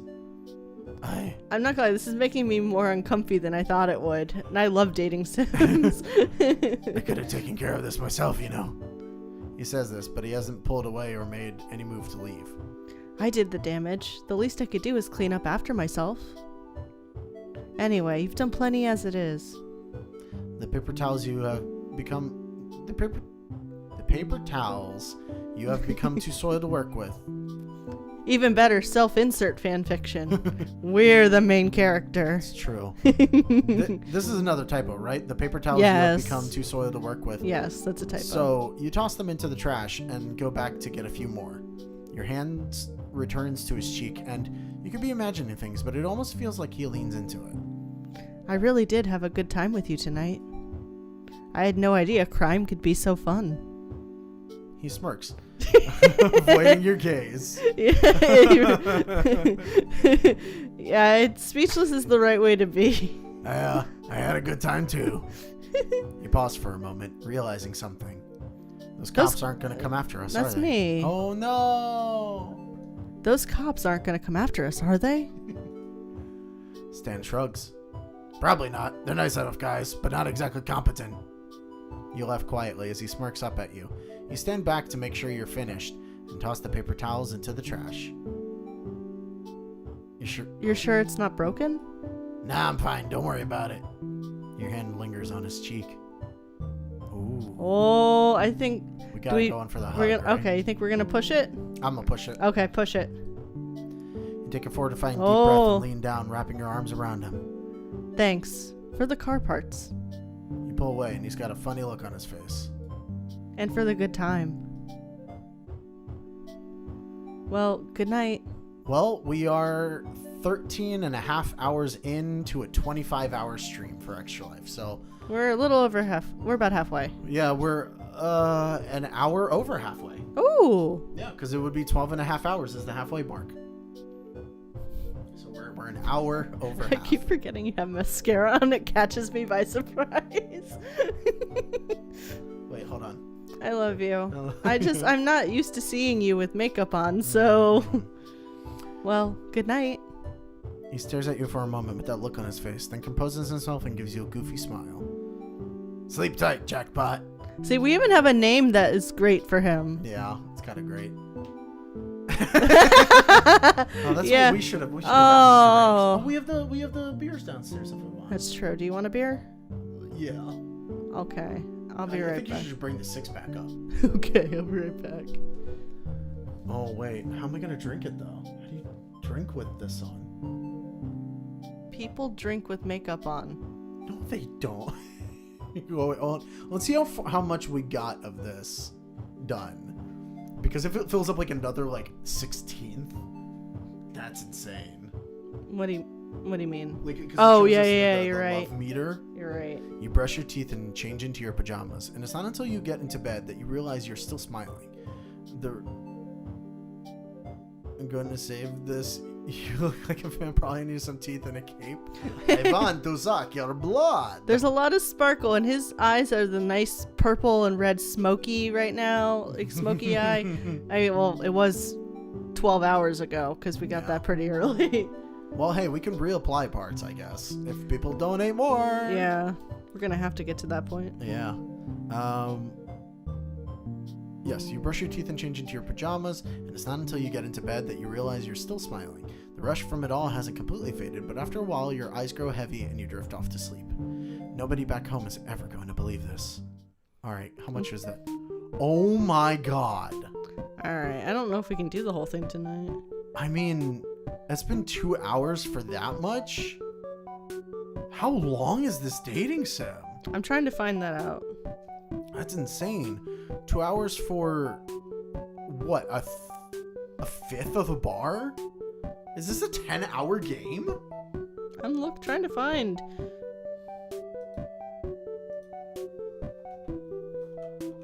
Here we go. Oh no! Every time I try to go to the walkthrough, it sends me to Tumblr, and then I can't open it because I gotta put it through the. All right, hold on. Yeah. No. Go to I know, I'm just looking to see like. Wow. Yeah, this is hours and hours and hours. I didn't know it was long. so long. I mean, this person has a video of going through both routes perfectly, but They probably went through quickly. All right, that's what you need. Hang on. I'm looking at it real quick. So they're probably going. Oh, Well, now we're seeing spoilers. no, this is stuff we've missed though. No, it's not. We haven't gotten to that yet. Oh yeah, See? Wow. So that's There's that far in. Wow, so that's an hour just for his route. Well, no, this Oh, is is it both? routes. So I'm guessing like halfway through. It's Okay, well, what do you want to do? Now I think you're in Ford's. okay. So yeah, it's about a half hour. It looks like for that, and we are currently at.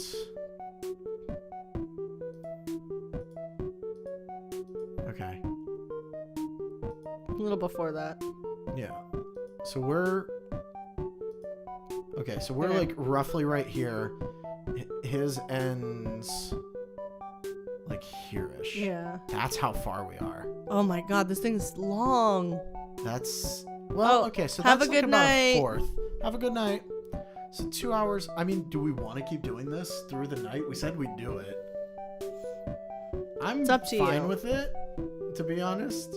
If we just want to keep doing. I this, don't know it's if we kinda can do funny. both. I don't know if we can do both. No, routes, we're not though. doing both. We're gonna finish one of them. I think okay, we can finish stands. Keep doing stand exclusively. Yeah. Okay. All right. Do you want the beer? Yes, we're going to need it. Let's get good and yeah. Okay, so we'll be right back.